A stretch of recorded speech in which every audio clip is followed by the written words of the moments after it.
તાલુકાના તળાવમાં માછલીઓ મૃત હાલતમાં જોવા મળી, ગ્રામજનોમાં ચિંતા। તળાવમાં હજારો માછલીઓ વસવાટ કરે છે, પણ અમુક માછલીઓ પાણી ઉપર મૃત દેખાતા તપાસની માંગ। કાંકરેજ તાલુકાના ખીમાણા ગામના પવાપુરા વિસ્તારમાં આવેલ તળાવમાં માછલીઓ મૃત હાલતમાં મળી આવતા ગ્રામજનોમાં ચિંતા જોવા મળી રહી છે।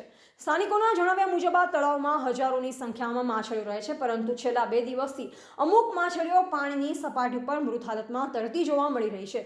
અચાનક માછલીઓના મોતનું ચોક્કસ કારણ હજુ જાણી શકાયું નથી। આ ઘટનાના પગલે ગ્રામજનોએ વહીવટી તંત્ર તાત્કાલિક ધ્યાને લઈ તપાસ કરે તેવી માંગ કરી। વધુ માછલીઓ મોતને ન ભેટે અને તળાવનું જળચર જીવન સુરક્ષિત રહે તે માટે પાણીના નમૂના લઈ યોગ્ય કાર્યવાહી કરવામાં આવે તેવી તંત્ર જોડે લાગણી થઈ રહી છે।